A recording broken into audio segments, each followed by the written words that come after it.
In a world that often tells us good and evil are forces battling outside of us, we rarely pause to look inward. We point to the news, to conflicts, to other people's actions, and we quietly decide who is right and who is wrong. But what if the real story is closer than we think? What if the tension between light and darkness is not happening somewhere out there, but unfolding gently, silently, within our own hearts? Good and evil live in you. Awareness is the key as an invitation to explore that inner landscape. Within each of us lives compassion and anger, generosity and jealousy, patience and fear. These are not signs that we are broken, they are signs that we are human. The question is not how to eliminate the darkness, nor how to pretend we are always light. The real question is, can we become aware enough to see clearly what is moving inside us? Awareness changes everything. When we observe our thoughts without judgment, when we recognize emotions before they control our words and actions, we create space. And in that space, we regain choice. We begin to understand that true power is not about suppressing evil or proving goodness. It is about consciously choosing which part of ourselves we nurture each day. Through gentle reflection, mindful breathing, and quiet storytelling, this journey invites you to slow down, soften, and look within with honesty and compassion. There is no need to be perfect. There is only the practice of seeing clearly. If this kind of calm, mindful exploration resonates with you, please consider supporting Buddha for Sleep by subscribing to the channel, liking this video, and sharing it with someone who may need a moment of peace tonight. Your support helps us continue creating soothing reflections and guided teachings designed to bring clarity, comfort, and restful sleep to hearts around the world. Let us begin gently and return to awareness together. What if good and evil are not forces fighting outside of you, but living quietly within? Pause with that question for a moment, not as an abstract philosophy, not as a poetic line, but as something personal. What if the battlefield you've been watching on the news, arguing about on social media, judging in other people, is actually a mirror? From childhood, we are taught a simple story. There are good people, there are bad people, heroes and villains, saints and sinners. In fairy tales, the line is clear. The princess is pure, the witch is wicked, the knight is noble, the dragon is cruel. We grow up absorbing this framework, and without noticing, we carry it into adulthood. We look at the world and divide it. This group is right, that group is wrong.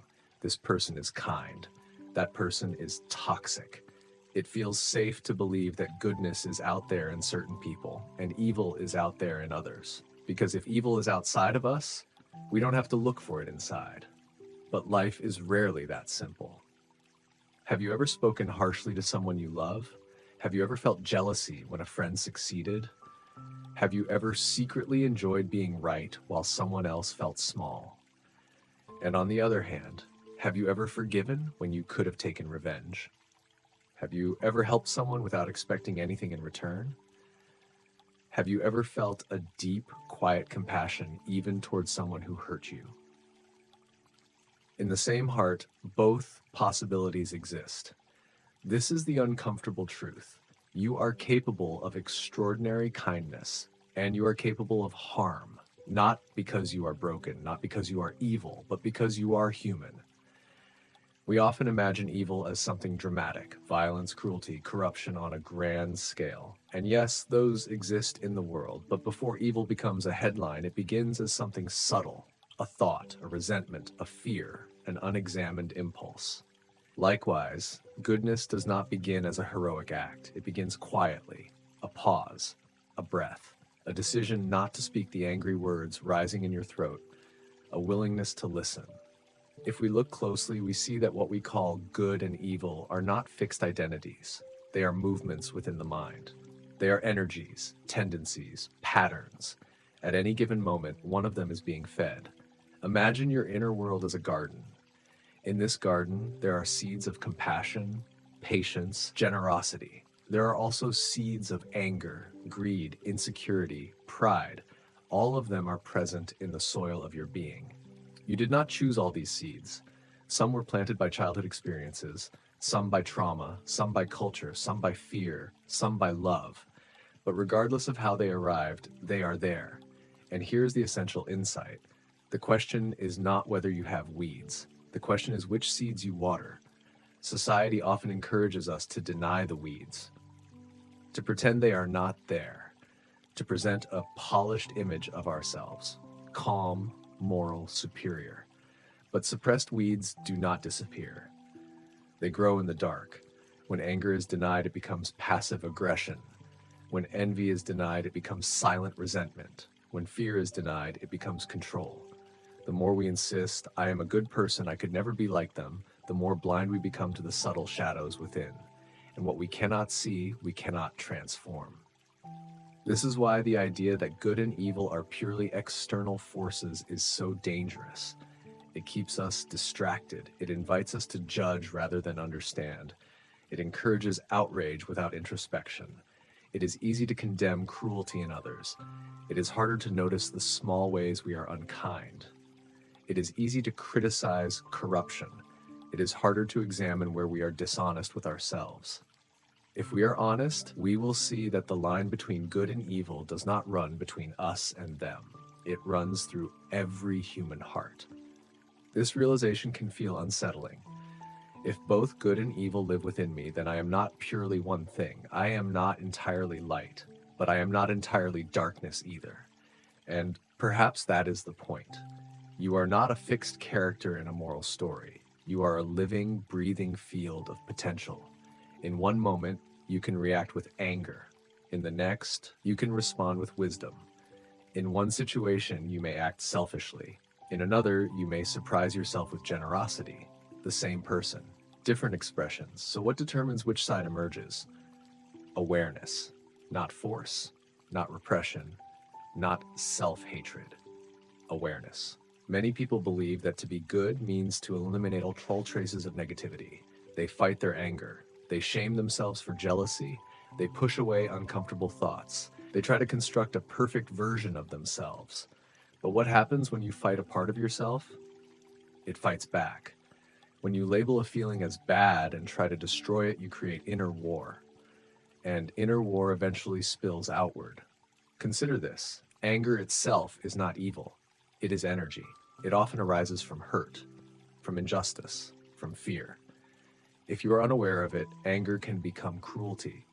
But if you are aware of it, anger can become clarity. It can reveal boundaries. It can motivate change. The difference is not the emotion. The difference is awareness. The same is true for desire. Without awareness, desire can become greed, endless wanting, never satisfied. With awareness, desire can become aspiration, a healthy movement toward growth. Fear without awareness becomes control or avoidance. Fear with awareness becomes caution and wisdom. Do you see the pattern? The raw materials inside you are not the problem.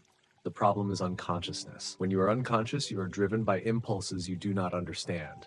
You justify them, you project them, you blame others for them. When you are aware, something extraordinary happens. You create space. Space between feeling and action. Space between thought and speech. Space between trigger and response. In that space, freedom is born. Without awareness, if someone insults you, anger surges and words fly out. Later, you regret them. With awareness, the insult still hurts. Anger still arises, but you see it. You feel it in your body, the tightening in the chest, the heat in the face. And because you are watching it, you are not completely possessed by it. You may still choose to speak, but your words are deliberate, not explosive. This is the quiet power of awareness. It does not erase the darker impulses. It illuminates them. And what is illuminated begins to change. Imagine walking into a dark room. In the darkness, shapes look threatening. You bump into furniture, you stumble, you may even hurt yourself. Now imagine turning on a small light. The furniture does not disappear, but now you can see it. You can move around it. You can rearrange it if necessary. Awareness is that light. Good and evil live in you, but awareness decides which one leads. Without awareness, your past wounds dictate your present behavior. A childhood rejection becomes adult insecurity. A betrayal becomes lifelong mistrust. You react not to what is happening now, but to what happened years ago. With awareness, you begin to notice these patterns. You catch yourself thinking, they're going to leave me. And you pause. You ask, is this true right now? Or is this an old fear speaking? You notice the urge to prove yourself superior and you ask, what am I protecting? This questioning is not self-criticism. It is curiosity, and curiosity is compassionate. When you look at your own shadow with honesty and kindness, something softens. You realize that what you once labeled as evil within you is often woundedness. The urge to dominate may hide insecurity. The urge to lie may hide shame.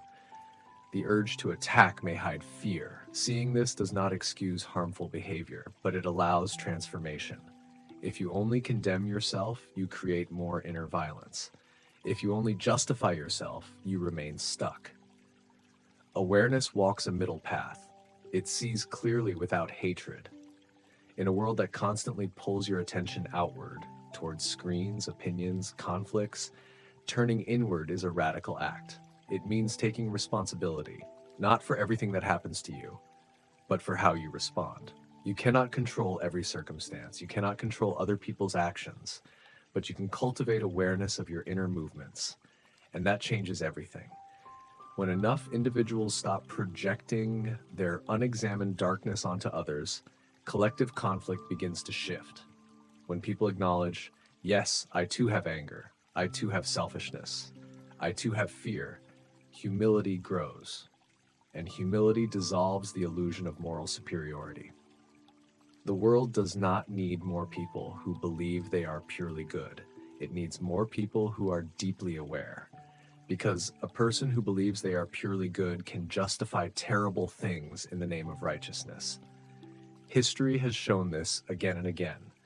But a person who knows they carry both light and shadow moves more carefully. They question their motives. They listen more. They judge less quickly. This is not weakness, it is strength. To look within and admit there is darkness here requires courage. To stay present with uncomfortable emotions requires discipline. To choose compassion when anger feels easier requires maturity. Awareness is not passive, it is active attention. It asks you to notice your thoughts as they arise. I am better than them. They don't deserve kindness. I must win. And instead of immediately believing these thoughts, you observe them. You do not have to obey every thought that appears in your mind. This realization alone is revolutionary. You are not your anger. You are not your jealousy. You are not your fear. They move through you, but you are the awareness in which they move. When you identify completely with every impulse, you become reactive. When you rest as awareness, you become discerning. Discernment is the bridge between good and evil. It allows you to see a harmful impulse without acting on it. It allows you to acknowledge a generous impulse and choose to strengthen it. Over time, what you repeatedly choose becomes your character. Character is not a fixed trait, it is a pattern of choices, and every choice begins in awareness. So perhaps the goal is not to become a good person in the rigid sense. Perhaps the goal is to become a conscious person, a person who sees their own capacity for harm and therefore handles power carefully. A person who recognizes their own fear and therefore does not mock the fear of others. A person who feels anger and yet does not let it turn into cruelty. Good and evil are not distant forces battling in some abstract realm. They are intimate, immediate, present in each breath. In this very moment, you may feel resistance to these words, or agreement, or confusion. Whatever arises, that too is part of the inner landscape. Can you observe it? That observation is the beginning. You do not have to solve yourself tonight. You do not have to purify every dark corner of your mind. You only need to begin noticing. Notice when kindness arises. Notice when irritation arises. Notice when you want to protect your image. Notice when you want to help without recognition. Awareness does not judge, it reveals. And in revealing, it gives you a choice. The world may continue to divide itself into sides. People may continue to argue about who is right and who is wrong, but within you, a quieter revolution can begin. A revolution of seeing, a revolution of pausing, a revolution of choosing consciously. So return to the opening question. What if good and evil are not forces fighting outside of you, but living quietly within? If that is true, then the most important battlefield is not out there. It is here. And the most powerful weapon is not condemnation. It is awareness.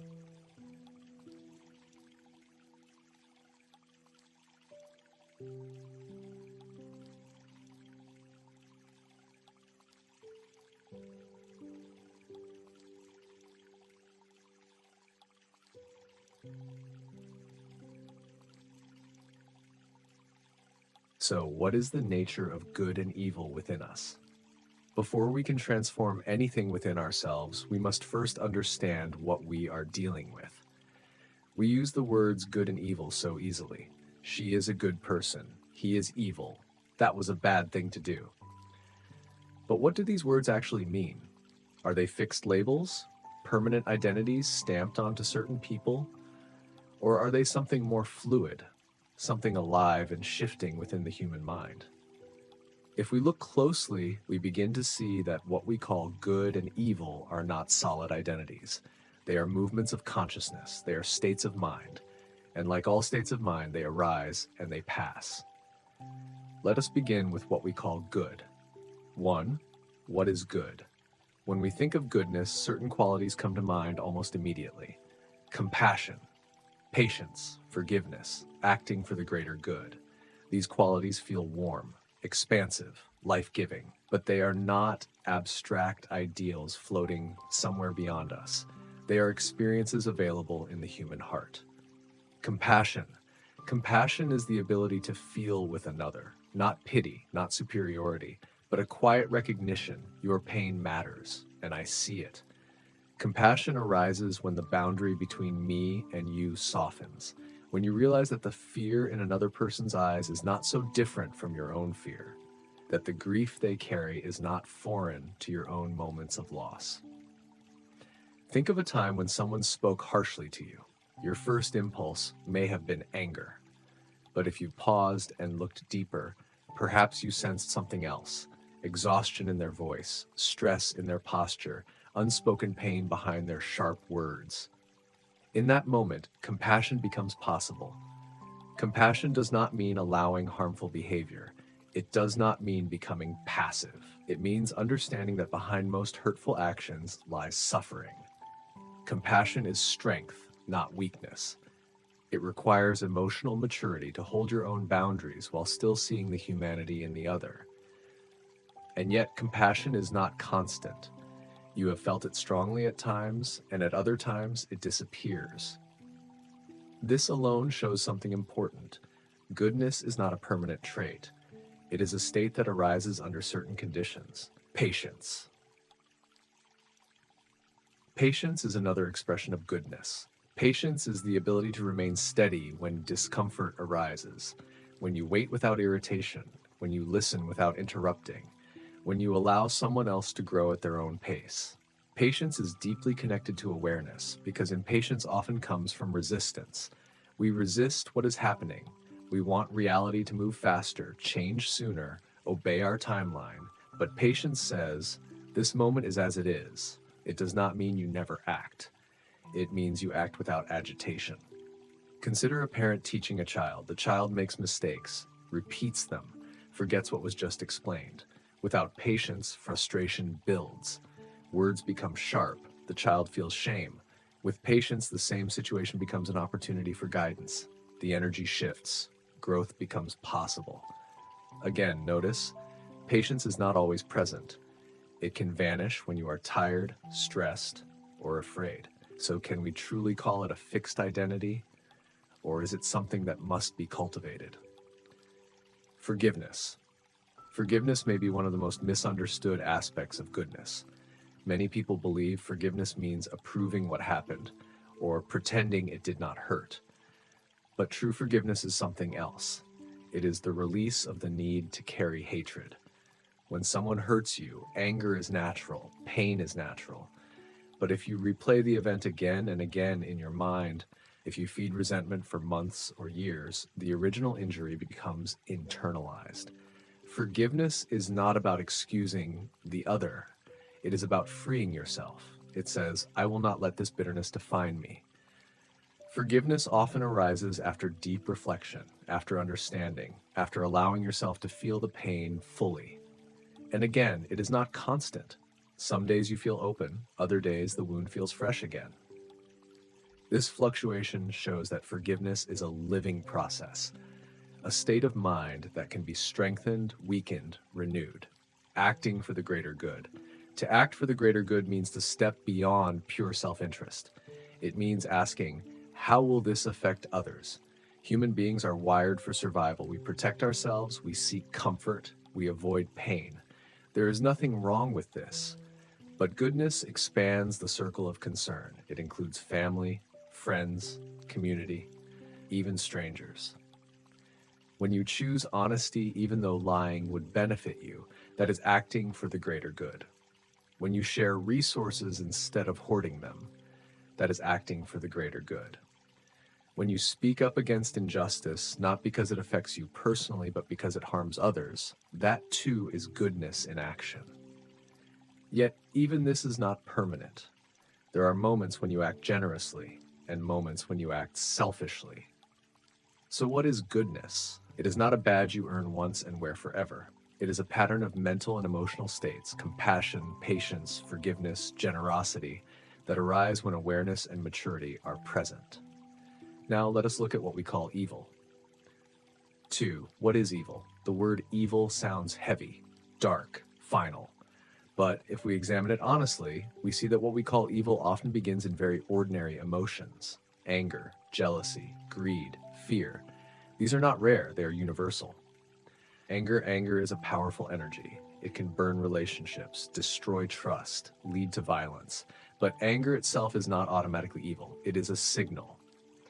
It often arises when we feel violated, unheard, threatened.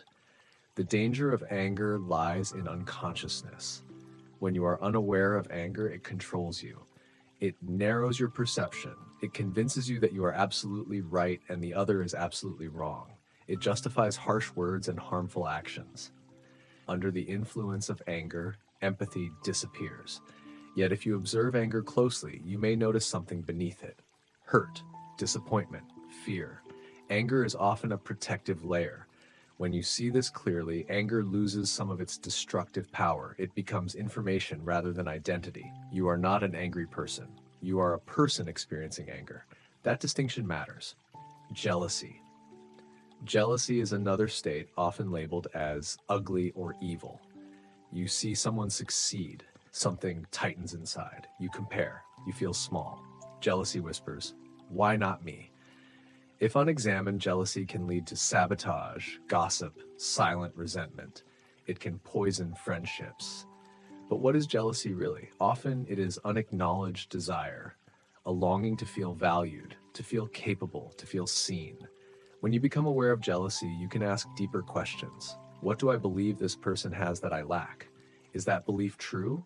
What desire in me is asking to be honored? Awareness transforms jealousy into self-understanding. Without awareness, it becomes bitterness. Again, notice, jealousy is not a permanent identity. It arises in certain situations, it fades in others. Greed is the insatiable hunger for more. More money, more recognition, more control, more security.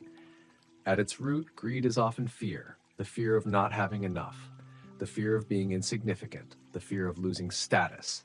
In a culture that constantly tells you that you are not enough, greed can feel almost normal. But when the pursuit of more overrides empathy, when accumulation becomes more important than humanity, suffering spreads. Yet even greed is not fixed. A person who hoards in one season of life may become generous in another. Circumstances shift. Awareness deepens. If greed were a permanent identity, change would be impossible. But we see change happen all the time. Fear. Perhaps the most fundamental state underlying what we call evil is fear. Fear of losing control, fear of being abandoned, fear of being powerless, fear of death. Fear narrows perception. It creates an us versus them mentality. It makes defensive behavior feel justified. When fear dominates, compassion shrinks. Many harmful actions in history have been fueled by collective fear. Fear of difference, fear of scarcity, fear of losing dominance.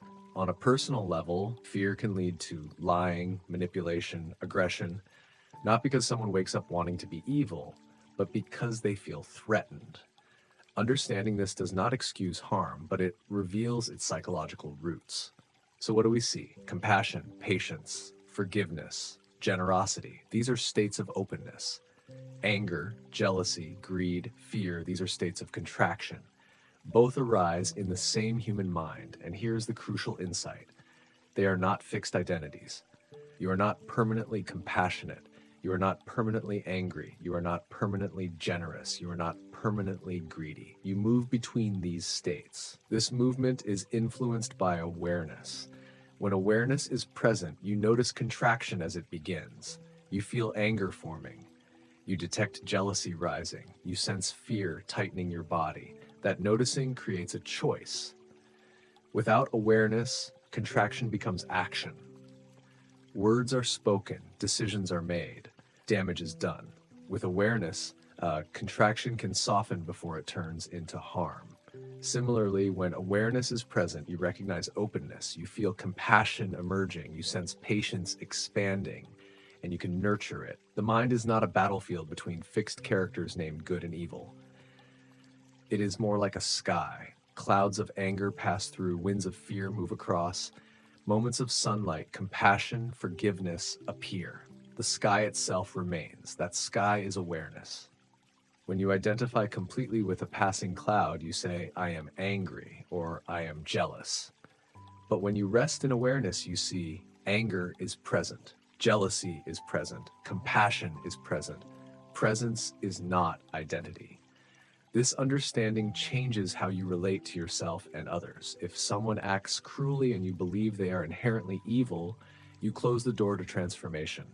But if you understand that they are caught in certain states of mind, fear, anger, greed, then accountability can exist alongside the possibility of change. And the same is true for yourself.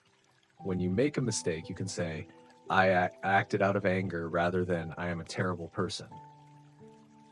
One statement allows growth, the other creates shame and stagnation. Good and evil, then, are not labels to imprison ourselves with. They are descriptions of mental states. States can change, states can be observed, states can be transformed, but only through awareness. As we continue this journey, remember this. You do not have to eliminate anger to be good. You do not have to suppress fear to be worthy. You only need to see clearly. When you see clearly, compassion naturally strengthens.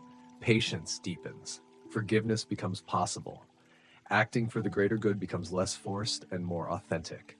And when anger, jealousy, greed, or fear arise, you do not panic. You do not condemn yourself. You simply notice, because both light and shadow belong to the human experience, and neither defines you permanently. What defines you is what you repeatedly choose in awareness.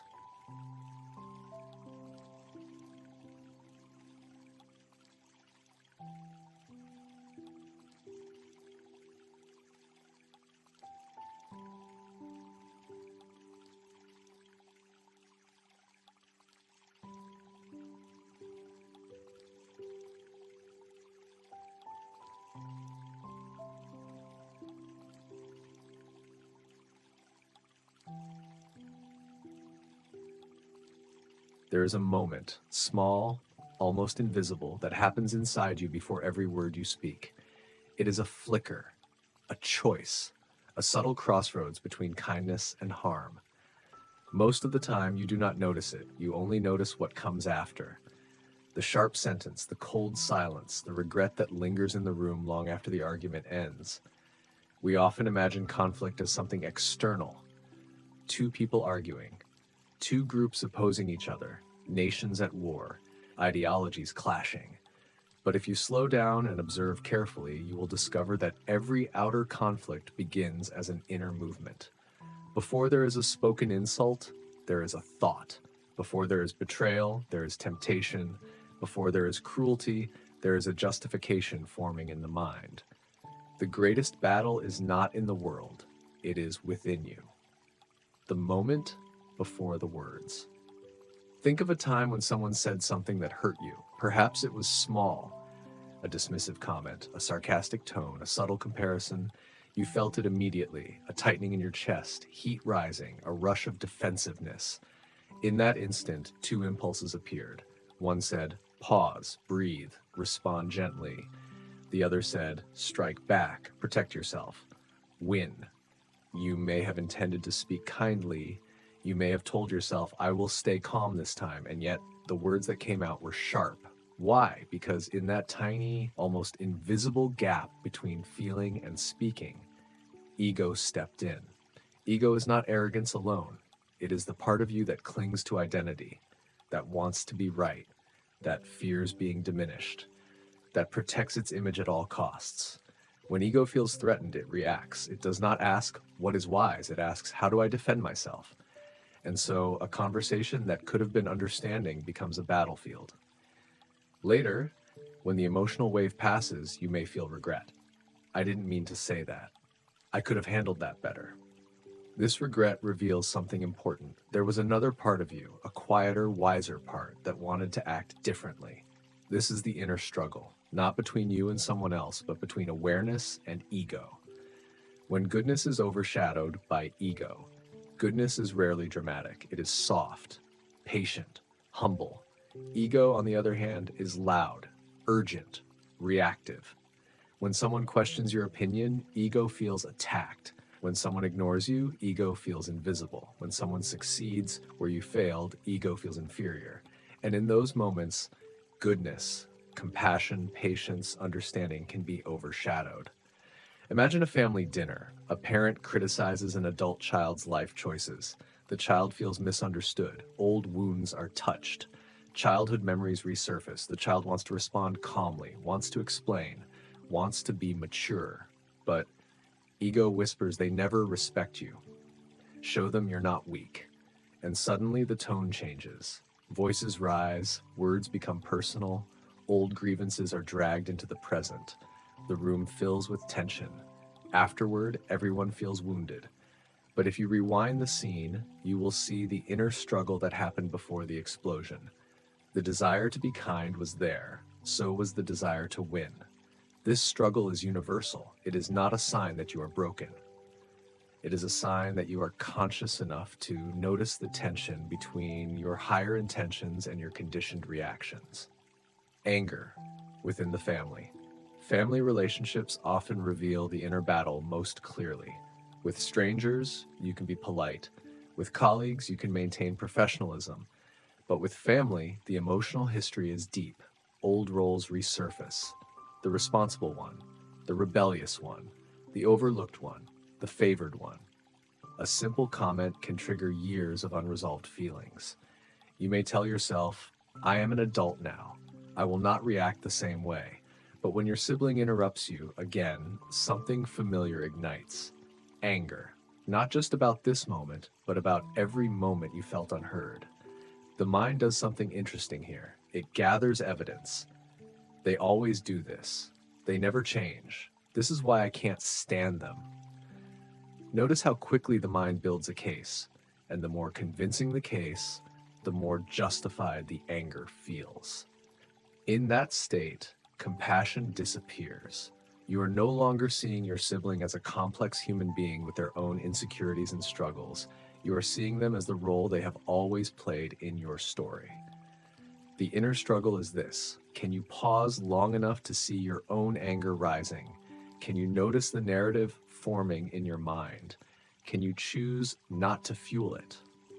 This does not mean suppressing your feelings. It means acknowledging them without letting them dictate your behavior. It means saying internally, anger is here, and then asking, what is the wise response? Sometimes the wise response is to speak honestly but calmly. Sometimes it is to step away and return later. Sometimes it is to listen instead of defend. The battle is not against your sibling. It is against Unconscious reaction, competition at work. Now, consider a different environment, the workplace. Competition is often subtle but intense. A colleague receives praise from the boss, another gets promoted, someone else's idea is chosen over yours. Outwardly, you smile. Inwardly, something stirs. Jealousy, insecurity, comparison. The mind begins its commentary. They don't deserve it. They just got lucky. I work harder than them. Here again, the inner struggle appears. One voice says, celebrate their success, focus on your growth. Another says, protect your status, undermine them if necessary. Ego feels threatened by comparison. When someone else shines, ego interprets it as you're dimming. But is that true? Only if your worth is dependent on being superior. This is where awareness becomes powerful. If you are unaware, jealousy may lead you to subtle sabotage. Perhaps you withhold helpful information. Perhaps you spread quiet criticism. Perhaps you mentally distance yourself. If you are aware, you can observe the jealousy without acting from it. You might admit to yourself, I feel insecure right now. That honesty is transformative, because once insecurity is acknowledged, it loses some of its control. You can then ask, what is this feeling teaching me? Maybe it reveals a desire for recognition. Maybe it shows you an area where you want to improve. Maybe it exposes a belief that your value depends on constant achievement. The outer competition is not the real battlefield. The battlefield is the narrative inside your mind. Comparison on social media. In the modern world, the inner struggle has found a new arena, social media. You scroll through images of success, beauty, travel, celebration, smiling faces, perfect angles, highlight reels. You know intellectually that these are curated moments, and yet emotionally comparison happens. Why is their life so exciting? Why do they look so confident? Why am I behind? Comparison is a quiet thief. It steals contentment. And again, the struggle is internal. One impulse says, be inspired, appreciate their joy. Another says, measure yourself, judge yourself, feel inadequate. Without awareness, comparison becomes self-criticism. You begin to define yourself by what you lack. You forget your own unique journey. You forget that every person you compare yourself to has their own unseen struggles. Ego thrives on comparison. It needs ranking. It needs hierarchy. It needs to feel either superior or inferior. But awareness sees the game. It recognizes that every human being is living a complex story that cannot be reduced to a photograph or a status update. When awareness is present, you can scroll without losing yourself. You can admire without diminishing your own worth. You can appreciate without competing. The battle is not between you and the image on the screen. It is between self-acceptance and ego-driven comparison. The subtle nature of the battle. The inner struggle is rarely dramatic. It is subtle. It happens in the tone of your voice, in the pause before you respond, in the thoughts you choose to believe. You may not even notice how often ego wins. When you interrupt someone to prove you know more, when you exaggerate a story to appear impressive, when you dismiss someone's opinion because it challenges your identity. These are small moments, but repeated small moments shape character. The danger is not that you have ego. The danger is that you are unaware of it. When you are unaware, ego becomes your default setting. You defend without reflection. You compare without question. You attack without understanding. But when awareness grows, something shifts. You begin to notice the tightening in your body when criticized. You recognize the urge to correct someone just to feel superior. You detect the subtle pleasure in being right. And in that noticing, a gap opens. In the gap, you are free. Why the mind feels like a battlefield? Why is this struggle so intense? Because two fundamental forces are at play. One seeks connection, the other seeks protection. The part of you that longs for connection wants harmony. It values empathy. It desires mutual understanding. The part of you that seeks protection wants safety. It fears rejection. It guards status. Both are trying to help you survive. But when protection dominates without awareness, it turns into aggression. When connection dominates without boundaries, it turns into self-abandonment. The inner battle is not about destroying one side. It is about integrating them consciously. You need boundaries. You need self-respect. You need strength. But you also need compassion. You need humility. You need openness. Awareness allows these forces to work together instead of against each other. The cost of losing the inner battle. When you consistently lose the inner struggle, when ego repeatedly overrides awareness, the consequences accumulate.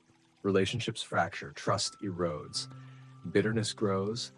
You may win arguments but lose intimacy. You may gain status but lose peace. And often you justify your behavior. They deserved it.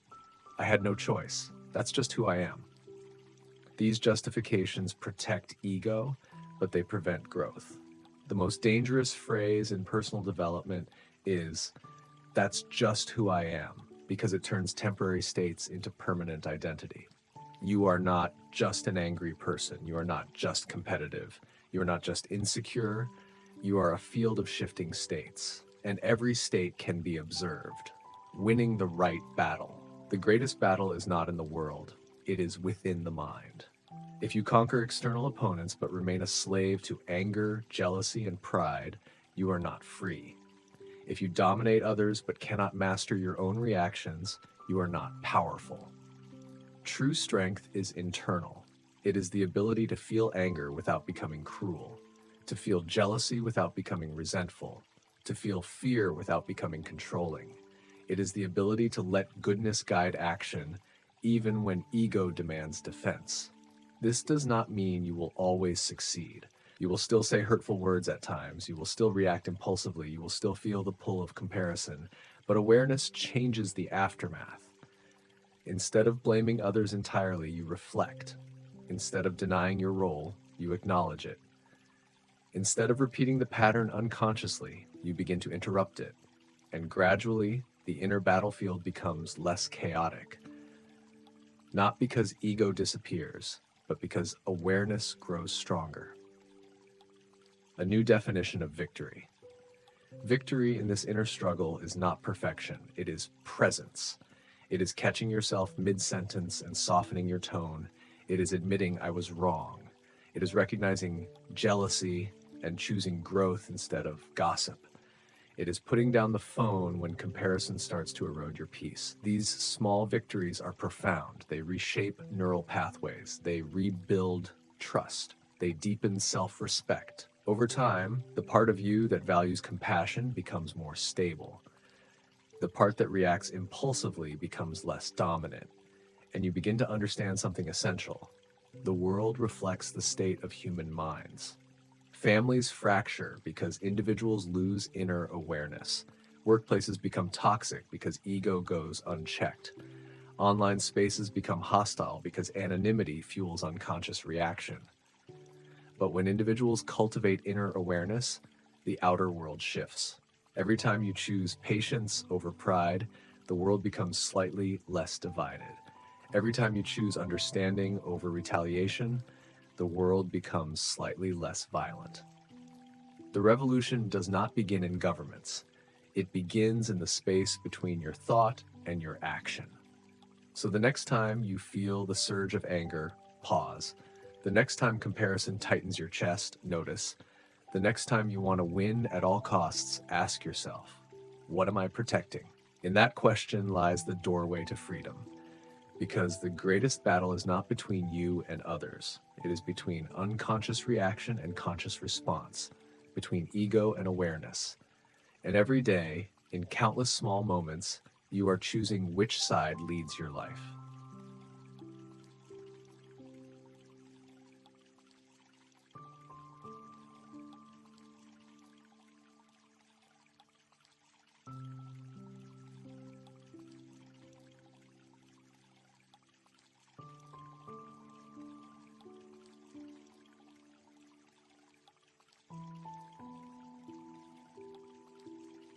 If the greatest battle is within the mind, then what is the weapon that does not wound, the strength that does not dominate, the power that does not destroy? It is awareness, not force, not suppression, not moral perfection, Awareness. You have felt it before, even if you did not name it. That quiet moment when you suddenly realize, I am getting angry. That subtle shift when you notice your heart racing before you speak. That instant when you catch yourself about to send a message you might regret. Awareness is simple, but it is not easy. It is the art of seeing clearly. 1. What is awareness? Awareness is not thinking about your thoughts. It is seeing them. There is a difference. When you are lost in thought, you are inside the story. The narrative feels real, urgent, absolute. They disrespected me. This is unfair. I always fail. They are better than me. When awareness is present, something shifts. Instead of being inside the thought, you are watching it. You notice a thought is arising. You see how it forms. You feel how it affects your body. You observe how it tries to pull you into reaction. Awareness is the space in which thoughts appear. It does not argue with them. It does not suppress them. It does not immediately believe them. It simply sees, observing thoughts without judgment. Most people either cling to thoughts or fight them. If a kind thought appears, I want to help, we embrace it. If a dark thought appears, I hope they fail, we feel ashamed and push it away. But awareness does neither. Awareness does not say, this is good or this is bad. It says, this is here. Imagine sitting by a river. Leaves float by on the surface. Some are beautiful, some are broken, some are large, some are small. You do not jump into the river to chase each leaf. You do not try to stop the flow. You simply watch. Your thoughts are like those leaves. If you judge yourself harshly for every negative thought, you create inner tension. If you indulge every thought without question, you create chaos. Awareness is the middle way. It sees jealousy without becoming jealous. It sees anger without becoming angry. It sees fear without becoming afraid of fear. When you observe without judgment, something remarkable happens. The thought loses intensity. It no longer feels like your identity. It feels like an event, and events pass. Recognizing emotions before they control actions. Emotions are powerful. They are not wrong. They are not enemies, but they are intense. Anger can feel like fire in your chest. Fear can feel like ice in your stomach. Shame can feel like heaviness pressing you downward. Without awareness, emotions move directly into action. Anger becomes shouting, fear becomes avoidance, jealousy becomes gossip, pride becomes dismissal. But with awareness, you begin to recognize emotions earlier. You notice the first tightening, the first shift in breath, the first story forming in the mind. You might think, I'm starting to feel defensive. That recognition is transformation beginning. Because once you see the emotion clearly, you are no longer completely controlled by it. You are standing slightly outside it. And that small distance changes everything. 2. Without awareness. To understand the power of awareness, we must understand what life looks like without it. Without awareness, we live reactively. Life becomes a series of triggers and responses. Someone criticizes you, you attack. Someone ignores you, you withdraw. Someone succeeds, you compare. Someone disagrees, you defend. There is no pause. Everything feels urgent. Emotions take control because they are not being observed. Imagine driving a car without ever checking the dashboard. You do not notice when the fuel is low. You do not notice when the engine overheats. You only react when the car breaks down. This is how many people live emotionally. They ignore the early signals. They suppress discomfort. They distract themselves. And then when emotions explode, they say, I don't know what happened. Without awareness, negative emotions accumulate. Small resentments build into bitterness. Small fears build into anxiety. Small irritations build into rage, because nothing is being seen. And what is not seen grows in the dark. Instinctive reaction. The brain is wired for survival. When it perceives threat, it reacts instantly. Fight, flight, freeze. This response is useful in physical danger. But in modern life, many of the threats are psychological. A comment, a tone of voice, an email, a social media post. Your body reacts as if survival is at stake. Without awareness, you believe the reaction. You assume because I feel attacked, I must be attacked. But sometimes you are reacting to a memory, not a present reality. Perhaps a colleague's feedback reminds you unconsciously of a parent's criticism. Perhaps a partner's silence reminds you of past abandonment. Without awareness, you do not see the link. You simply react, and reaction often causes harm. Words are spoken that cannot be taken back. Trust is damaged. Opportunities are lost. Then comes regret. Regret is often the first sign that awareness was absent. You realize later what you could not see in the moment. But awareness practiced regularly allows you to see sooner. When negative emotions take control without awareness, emotions feel like commands. Anger says, speak now. Fear says, avoid this. Jealousy says, compete harder. Pride says, never admit weakness. And you obey. You may even justify your obedience. I was just being honest. I had to defend myself. That's just how I am. But if you look deeply, you may see that many of your actions were automatic. Automatic behavior is not freedom. It is conditioning. Conditioning shaped by childhood, by culture, by past experiences. Without awareness, you repeat patterns. You date the same type of partner, you argue the same way, you avoid the same risks, you sabotage the same opportunities.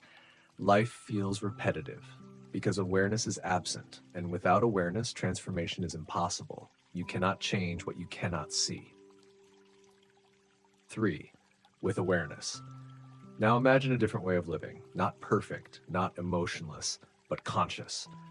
With awareness, you create a pause. That pause may be only a few seconds, but in those seconds lies your power. Someone criticizes you. Anger begins to rise. Instead of immediately responding, you breathe. You notice your heart rate. You feel the heat in your face. You observe the thought. They are wrong. You do not suppress it. You simply see it. In that moment, you are no longer a prisoner of anger. You have options. You might respond calmly. You might ask a clarifying question. You might choose to revisit the conversation later. The pause creates choice, and choice creates freedom. Response instead of reaction. Reaction is immediate and unconscious. Response is deliberate and aware. Reaction is driven by emotion. Response is guided by clarity. When you react, you often regret. When you respond, you grow. This does not mean responses are always gentle or passive. Sometimes a conscious response is firm. Sometimes it involves setting boundaries, but the difference is intention. A reaction seeks to defend ego. A response seeks truth and understanding. Consider a disagreement with a partner. Without awareness, you might say, "You always do this." With awareness, you might say, "When this happens, I feel hurt." The first attacks, the second communicates. Awareness transforms conflict into dialogue. It transforms defensiveness into vulnerability, and vulnerability strengthens connection. Goodness is nurtured when awareness becomes a habit. Goodness naturally grows, because awareness exposes harmful impulses before they solidify into action. You notice impatience rising, and you soften. You notice pride forming, and you listen instead. You notice judgment appearing, and you ask questions. Compassion becomes easier because you are not overwhelmed by your own emotional storms. Patience becomes possible because you are not reacting impulsively.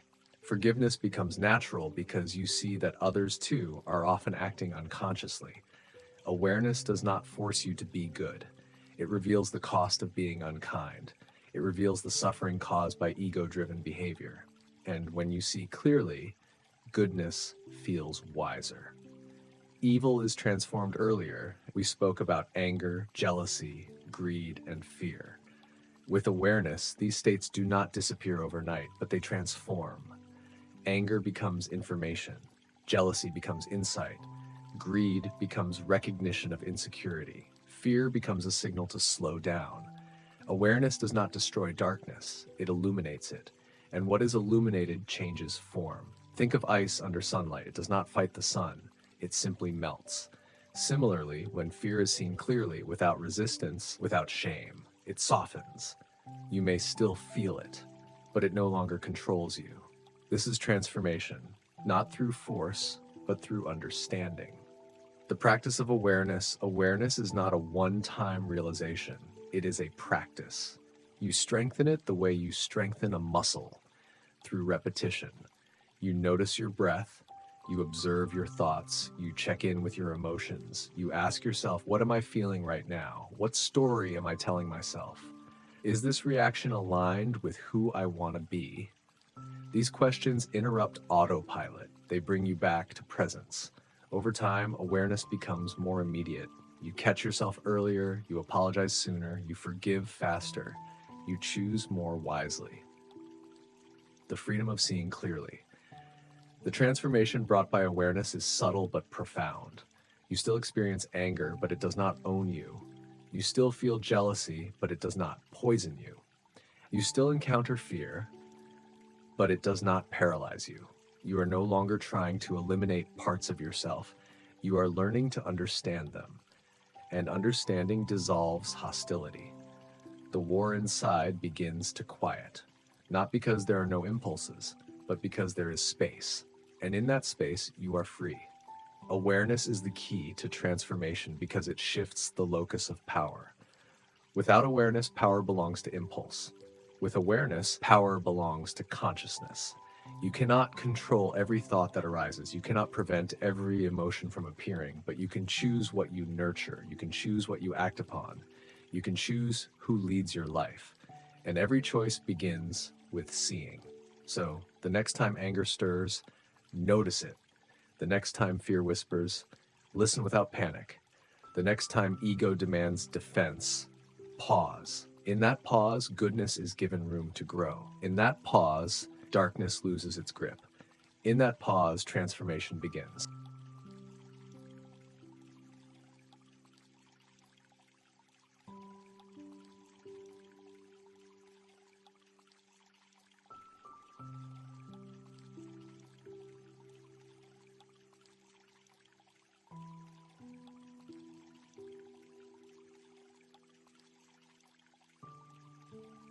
There's a quiet misunderstanding that shapes much of human suffering.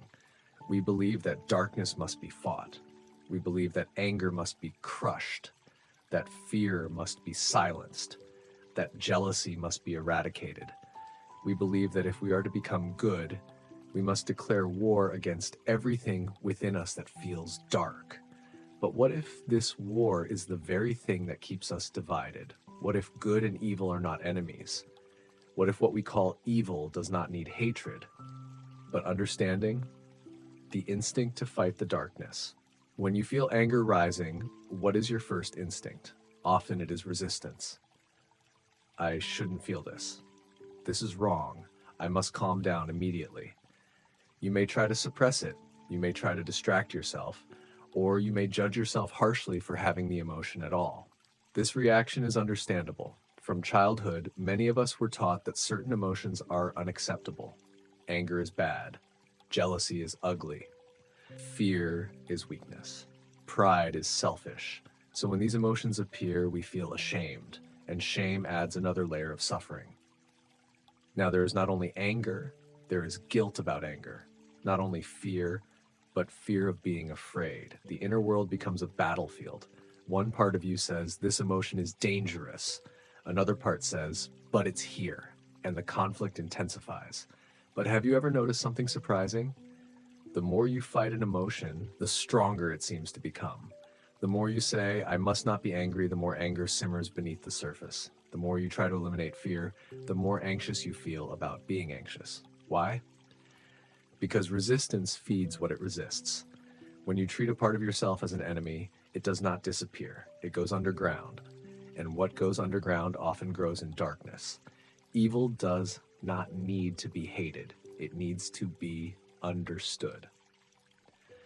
Let us redefine something important. When we use the word evil in this context, we are not speaking about dramatic acts of cruelty alone. We are speaking about the everyday forms and norms of inner darkness, resentment, envy, greed, spite, pride. These states are uncomfortable, sometimes destructive. But they do not appear randomly. They arise from somewhere. Every negative emotion stems from pain or fear. Every single one. Anger often hides hurt. Jealousy hides insecurity. Greed hides scarcity thinking. Cruelty hides powerlessness. When someone lashes out in anger, it is often because they feel unseen or threatened. When someone becomes jealous, it is often because they feel inadequate. When someone clings to possessions or status, it is often because they fear losing stability. When someone humiliates others, it is often because they are trying to escape their own sense of smallness. Understanding this does not excuse harmful behavior, but it changes how we relate to it. Instead of saying, "This part of me is evil and must be destroyed," you begin to ask, "What is this part protecting?" That question opens the door to compassion, even toward your own shadow. Looking beneath the surface, imagine an iceberg. Above the water, you see anger, sharp words, tension, aggression. Below the water, unseen, lies the larger mass: pain, rejection, disappointment. Most of us react only to what is visible. We fight the anger, we condemn the jealousy, we shame the fear, but we rarely look beneath. Let us take anger as an example. You feel angry when someone criticizes you. On the surface, the anger says, "How dare they?" But beneath it, perhaps there is an old wound, a memory of being judged harshly in childhood, a fear of not being enough, a deep longing for approval. If you only fight the anger, you miss the wound, and the wound remains unhealed. But if you turn toward the anger with awareness and curiosity, you might discover something tender underneath. You might realize, "I am not just angry, I am hurt." And when you see the hurt clearly, something softens. The anger loses its sharp edge. This is what it means to understand instead of hate. The power of recognition. Recognition is not indulgence, it is clarity. When a negative emotion arises, awareness says, "This is anger, this is fear, this is jealousy. It does not add, and this makes me bad. It does not add, and this must disappear immediately." It simply sees. And in that seeing, something extraordinary happens. The emotion begins to lose its grip. Have you ever noticed that when you name an emotion honestly, "I feel insecure right now," its intensity decreases? That is because awareness interrupts identification. When you are fully identified with anger, you are anger. When you recognize anger as a state passing through you, you are larger than it. Recognition creates space, and space weakens the illusion that the emotion defines you. Darkness is not destroyed by violence. If someone handed you a dark room and said, "Remove the darkness," how would you do it? Would you shout at it? Would you push it? Would you try to sweep it out the door? None of that would work. There is only one way to remove darkness. Turn on the light. Darkness is not a solid thing. It is the absence of light. In the same way, what we call evil within ourselves is often the absence of awareness. When there is no awareness, fear dominates. When there is no awareness, anger runs wild. When there is no awareness, jealousy becomes bitterness. But when awareness is present, like light entering a dark room, the intensity of these states diminishes naturally. You do not need to fight them. You need to see them. Darkness disappears when light appears, not because it was attacked, but because it was illuminated. The courage to turn toward shadow. Understanding your darker emotions requires courage. It is easier to project them outward, to say they are the problem, they are selfish, they are cruel. Projection protects ego, but it prevents growth. When you begin to notice that the same seeds of anger, jealousy, and fear exist within you, humility arises. You become less quick to judge. You realize that under different circumstances, you too might act unconsciously. This realization does not weaken you, it makes you compassionate, because you see the shared vulnerability of being human. Turning toward your shadow does not mean indulging it, it means acknowledging it. It means saying, "Yes, anger lives in me. Yes, insecurity lives in me. Yes, fear lives in me." And because you are willing to see it, it no longer controls you blindly. When negative emotions lose their power, let us explore what happens when awareness meets emotion. You feel jealousy. Instead of pushing it away, you observe it. You feel the tightness in your chest, the comparison in your thoughts. You ask gently, "What am I afraid of losing?" Perhaps you discover a fear of being insignificant. You sit with that fear. You realize it is old, familiar. As you stay present, the jealousy begins to transform. It becomes a desire to grow. It becomes motivation instead of resentment. Or consider fear. You are afraid to take a risk. Without awareness, you avoid it and call it practicality. With awareness, you admit, I am afraid of failing. You sit with the fear. You feel it in your body. You realize that failure would not destroy you. Gradually, the fear softens. It does not vanish entirely, but it no longer dictates your decision. This is how negative emotions lose power, not through suppression, but through understanding. Compassion toward the self. Many people find it easier to feel compassion for others than for themselves. If a friend confesses insecurity, you might reassure them. If a loved one admits fear, you might comfort them. But when you feel insecure or afraid, you may criticize yourself. Why am I like this? I should be stronger. I'm weak. This harsh inner voice strengthens the darkness because it adds judgment to pain. When you approach your own shadow with compassion, healing begins. You begin to see that the angry part of you is trying to protect you. The jealous part is trying to secure love.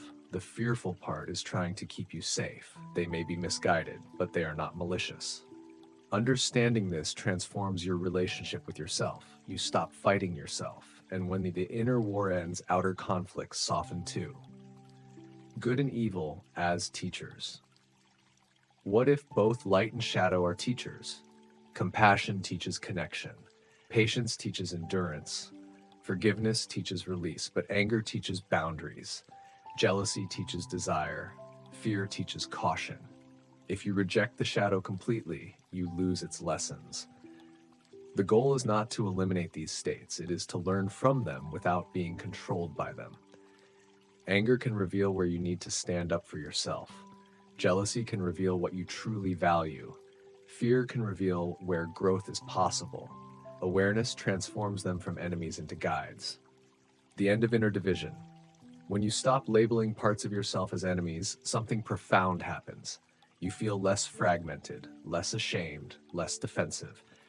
You begin to experience wholeness. Wholeness does not mean perfection.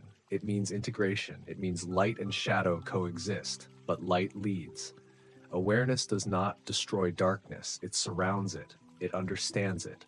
And in understanding, darkness softens, like darkness disappearing when light appears. Imagine standing in a cave. It is cold and dark. You cannot see clearly. Shapes look threatening. Your imagination feels in danger. Now imagine lighting a small candle. The cave does not change, but your perception does. You see that the shapes are rocks. You see that the shadows are simply absence of light. Fear decreases. Clarity increases. This is what awareness does in the mind. The emotions may still arise, but they are seen clearly. And what is seen clearly loses its illusion of power. You no longer need to hate your anger. You understand it. You no longer need to fear your fear. You observe it. You no longer need to suppress jealousy. You learn from it. Darkness fades in the presence of light, not because it was attacked, but because it was illuminated. The gentle revolution. The idea that good and evil are not enemies is revolutionary. It shifts the focus from punishment to understanding, from repression to awareness, from war to integration. This does not mean ignoring harmful behavior. It means addressing it at its root. The root is almost always pain. When you heal pain, harmful behavior decreases naturally. When you cultivate awareness, unconscious reaction diminishes. When you stop fighting yourself, you become less likely to fight others. The transformation begins inside and it spreads outward. So the next time you feel a surge of anger, pause. Instead of saying, this is bad, ask, what is this protecting? The next time jealousy arises, instead of shame, try curiosity. The next time fear tightens your chest, instead of running, try breathing into it. Bring light, bring awareness. Because good and evil are not enemies locked in eternal combat. They are states within a single mind. And when light appears, darkness does what it has always done. It fades.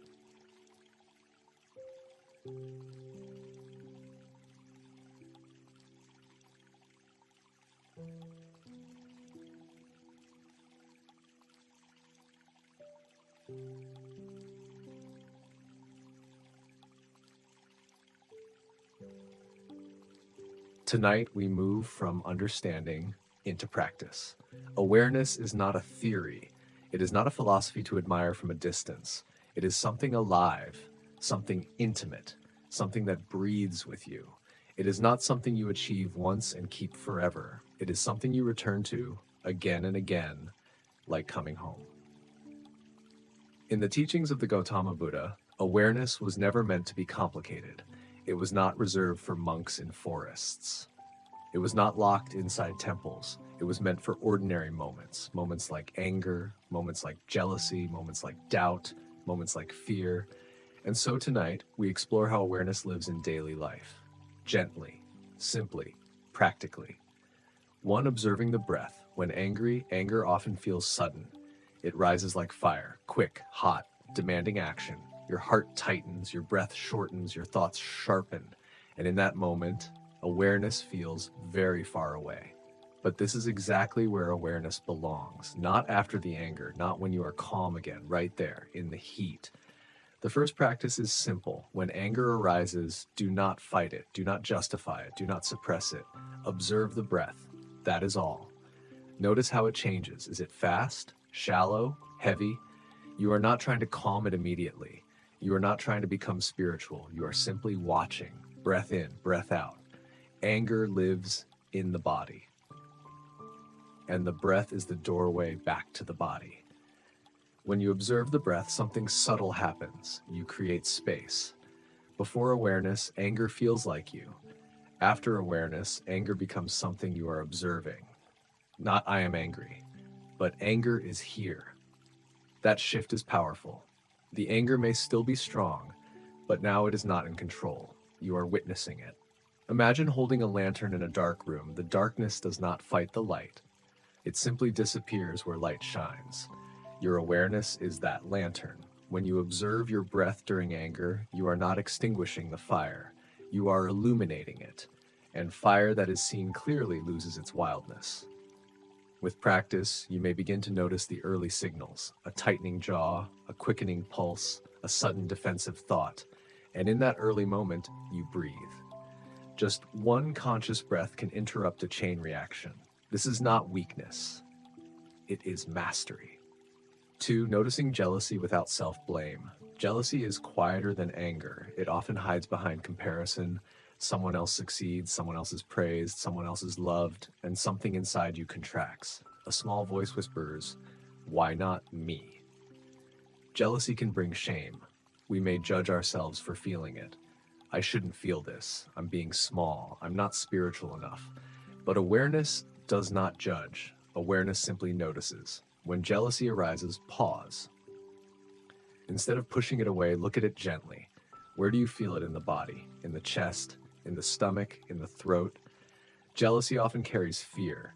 Fear of not being enough. Fear of being unseen. Fear of losing love. If you blame yourself for jealousy, you add a second wound to the first. Awareness removes the second wound. You may say softly to yourself, "Jealousy is here. This is a human emotion. I am allowed to feel this." The moment you stop fighting the emotion, it begins to soften, not because you forced it away, but because it no longer needs to defend itself. Imagine holding a child who is crying. If you scold the child, the crying grows louder. If you hold the child gently, the crying slowly quiets. Your emotions are like that child. They do not need punishment. They need understanding. When you notice jealousy without self-blame, you transform it. You begin to see that another person's success is not your failure. Life is not a competition for worth. Each being has a path, and awareness reminds you that your value is not measured by comparison. 3, asking, is this coming from love or from fear? This question is simple, but it is powerful. In moments of reaction, before speaking, before deciding, ask quietly, is this coming from love or from fear? Fear often disguises itself. It can look like control, like criticism, like withdrawal. like defensiveness. Love, on the other hand, feels spacious, even when it says no, even when it sets boundaries. Fear contracts, love expands. When you ask this question, you create a pause, and in that pause, you gain freedom. Imagine someone says something that triggers you. Your first impulse may be to respond sharply. Before you do, breathe. Ask, is this response coming from love or from fear? If it is from fear, you may notice urgency, tightness, a need to protect. Fear wants immediate action. Love is patient. Love does not need to prove itself. This does not mean you suppress your feelings. It means you choose your response consciously. Sometimes love will still say, that hurt me, that boundary matters, I disagree. But it will say it without violence. When actions come from fear, they often create more fear. When actions come from love, they reduce suffering. This question becomes a compass, not a rule, not a judgment, just a gentle guide. Over time, you begin to recognize the texture of fear and the warmth of love, and slowly your life begins to shift toward what is softer, steadier, truer. 4. Keeping an awareness journal. Awareness deepens with reflection. At the end of the day, before sleep, you may take a few minutes to write, not to analyze, not to criticize, just to observe. An awareness journal is simple. You might write, when did I feel anger today? How did it feel in my body? What did I do? What would awareness have looked like? Or when did jealousy arise? What fear was underneath it? Or what decisions today came from love? Which came from fear? This is not about perfection. It is about honesty. When you write gently and truthfully, you begin to see patterns. You may notice that anger often appears when you feel unheard. You may notice jealousy often appears when you are tired or insecure. You may notice fear often appears when you feel uncertain about the future. Awareness turns vague suffering into clear understanding, and what is understood becomes workable. The journal becomes a mirror, not a mirror of judgment, but a mirror of truth. Some days you may write only one sentence. That is enough. Awareness does not require length. It requires sincerity. Over weeks and months, you may read back and see growth. Not dramatic transformation, but subtle shifts. More pauses, more breathing, more conscious responses. That is practice. 5. Awareness as a daily return. Awareness is not about becoming perfect. You will still feel anger, jealousy, fear. The difference is not in the emotion. It is in your relationship to it. Instead of drowning, you are swimming. Instead of reacting blindly, you are responding consciously. Every moment offers a new beginning. If you forget awareness in the morning, you can return at noon. If you forget at noon, you can return at night. No guilt is needed. Awareness is patient. It waits, like the sky waiting behind clouds. The sky does not disappear because clouds cover it. Your clarity does not disappear because emotion arises. It is still there, waiting to be remembered. And the more you practice, breathing in anger, noticing jealousy gently, asking love or fear, writing with honesty, the more natural awareness becomes. It begins to accompany you in conversations, in decisions, in silence. Eventually, it becomes less something you do and more something you are. 6. Entering sleep with awareness. As you prepare to sleep tonight, notice your breath. Slow, soft. Notice any emotions still present. Is there tension, unfinished thoughts, lingering comparison? You do not need to solve them. Just acknowledge them. Anger was here today. Fear was here today. Love was here too. Let the breath move gently. Awareness does not demand that you fix your life before sleeping. It simply invites you to rest in honesty. And as you lie here, you may ask one final question. In this moment, can I choose love over fear? Perhaps love is simply allowing yourself to rest, allowing the body to soften, allowing the mind to quiet. No more analysis, no more effort, just breath, just awareness, just being. And in this quiet space, awareness continues, not as effort, but as presence, soft, steady, peaceful. And as sleep approaches, you are not escaping your emotions. You are befriending them. You are learning gently that awareness is not something distant, it is here. In every breath, in every feeling, in every choice, and it is always available, when you remember to return.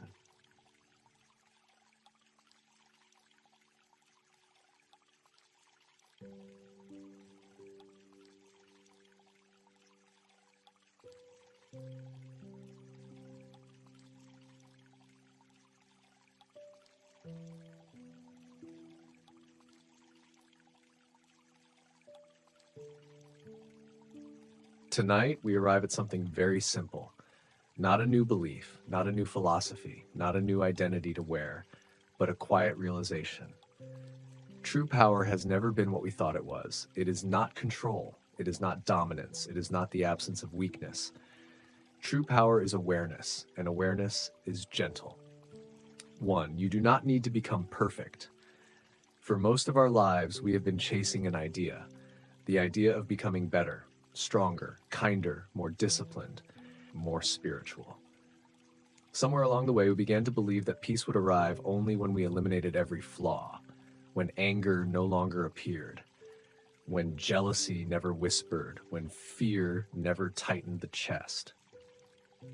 But this belief creates a quiet war inside us, because emotions do not disappear simply because we want them to.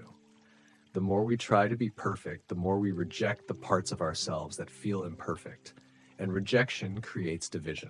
The teachings of the Gautama Buddha did not promise perfection. They pointed toward understanding. They did not say, destroy your anger. They said, know your anger. They did not say, eliminate desire. They said, see clearly how desire moves. Perfection is rigid. Awareness is fluid. Perfection demands performance. Awareness invites honesty. When you sit quietly and observe your own mind, you begin to see something important. The mind is not a fixed identity. It is movement. It is weather. Some days are bright and calm. Some days are stormy. You are not the storm. You are the sky in which it appears. You do not need to become a sky without clouds. You only need to recognize that you are the sky. And when this recognition deepens, something inside relaxes. You no longer panic when anger arises. You no longer feel shame when jealousy appears. You no longer collapse when fear visits, because you understand these are movements, not definitions. You do not need to become perfect. You only need to become aware. Number 2, good and evil will always exist. There is a tendency in the human mind to divide, to label, to separate, good and bad, right and wrong, light and dark, and in many ways these distinctions are necessary. They help us navigate the world, but when we look deeper, we see something more subtle. Good and evil are not distant forces fighting outside of us. They are possibilities within us. The impulse to help and the impulse to harm. The impulse to forgive and the impulse to retaliate. The impulse to speak gently and the impulse to wound. Both live in the same heart. This can be uncomfortable to admit. We prefer to think of ourselves as good people. But honesty is more powerful than self-image. Within you lives compassion. Within you also lives anger. Within you lives generosity. Within you also lives envy. To deny one side is to remain unconscious of it, and what remains unconscious has greater power over us. History has shown again and again that ordinary people, when unaware, can cause great harm. Not because they are monsters, but because fear was not recognized, because anger was not examined, because insecurity was not understood. Good and evil will always exist, not as abstract concepts, but as seeds. And every moment of awareness is a moment of choosing which seed to water. 3. The illusion of power. We often confuse power with intensity, the loudest voice in the room, the strongest reaction, the sharpest response. But intensity is not strength. Reacting instantly to anger is not power, it is habit. Suppressing emotion is not power, it is fear of feeling. True power is the ability to pause, to feel anger rising and not be controlled by it, to feel jealousy forming and not speak from it, to feel fear tightening and not make decisions from it. The pause is invisible, but it is profound. In that small space between impulse and action, you reclaim your life. Without awareness, your emotions lead. With awareness, you choose. This is not about becoming cold or detached. It is about becoming conscious. When you are conscious, you can still feel deeply. You can still love fiercely. You can still care passionately. But you're no longer enslaved by reaction. You are guided by clarity.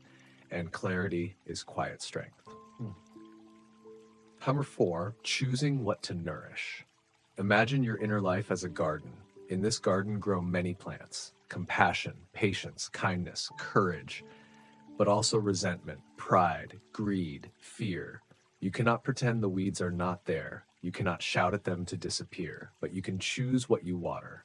When anger arises and you feed it with stories, it grows. When jealousy arises and you replay comparisons, it grows. When fear arises and you imagine worst-case scenarios, it grows. But when you meet anger with breath, it softens. When you meet jealousy with understanding, it transforms. When you meet fear with awareness, it weakens. Awareness is like sunlight. It does not violently destroy. It illuminates, and what is illuminated is no longer hidden. Each day, in small choices, you nourish one direction or the other. The way you speak to yourself, the tone you use with others, the stories you repeat in your mind. These are not small things, they are seeds. Over time, the garden reflects your attention. If you nourish compassion, compassion becomes natural. If you nourish resentment, resentment becomes habitual. The awakened person is not someone without darkness, it is someone who knows which garden they are tending.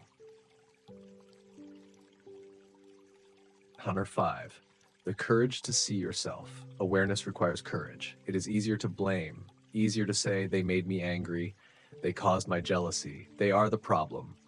Sometimes others do act unjustly, but your reaction is still your responsibility. To look at your own fear without turning away is bravery. To admit your insecurity without collapsing into shame is maturity. To see your capacity for harm and choose kindness instead is wisdom. This kind of seeing is not harsh, it is compassionate. When you look inward with honesty, you stop projecting your shadows onto others. You stop fighting imaginary enemies. You begin to understand that much of the battle was inside all along, and understanding dissolves hostility. You become less reactive, less defensive, more grounded, more steady, because you are no longer running from yourself. Number 6, awareness as true freedom. Freedom is often imagined as the ability to do anything, but real freedom is subtler. It is freedom from unconscious reaction, freedom from compulsive anger, freedom from automatic jealousy, freedom from fear-driven decisions. When awareness is present, you are not pushed and pulled by every emotion. You feel them, you respect them, but you are not ruled by them. This is inner sovereignty. You may still face difficulty, loss, conflict, but your response becomes intentional. Instead of reacting with inherited patterns, you respond from clarity, and that clarity reduces suffering, both for you and for others. This is how awareness changes the world, not through grand gestures, but through countless small choices. A softer word, a deeper breath, a delayed reaction. These are quiet revolutions. Number 7, returning to the beginning. As we come to the end of this journey, notice something simple. You are still here, breathing, aware. Nothing dramatic has happened. You have not become perfect. You have not erased your shadows, but perhaps something has shifted. A small understanding, a gentle softening. Perhaps you see now that the goal was never to eliminate darkness, it was to bring light. Darkness does not need to be hated, it needs to be seen. And when it is seen clearly, it loses its unconscious power. Good and evil are not external armies, they are inner tendencies. And awareness is the quiet guide that decides which direction you move. Tonight, as you rest, notice your breath, notice your thoughts, notice any lingering emotion. Do not judge, do not fix, just see. Awareness is already here. It has been here the entire time, waiting to be recognized. Chart 8, true power. True power is not loud. It does not demand attention. It does not need to win every argument. True power is the ability to choose kindness when anger is easier, to choose patience when irritation is faster, to choose honesty when fear suggests hiding. It is the strength to pause, to feel, to understand. You do not need to become perfect. You only need to become aware. Good and evil will always exist, but they are not destiny. They are possibilities. And in each moment of awareness, you are choosing, not once, but again and again. This is not a dramatic battle, it is a quiet decision, repeated daily, repeated gently, repeated with compassion. And slowly over time, your life begins to reflect what you consistently nourish. So as you drift towards sleep tonight, remember this. You are not defined by your darkest thought, nor by your brightest intention. You are defined by what you choose to cultivate. Good and evil live in you, but awareness decides who leads your life.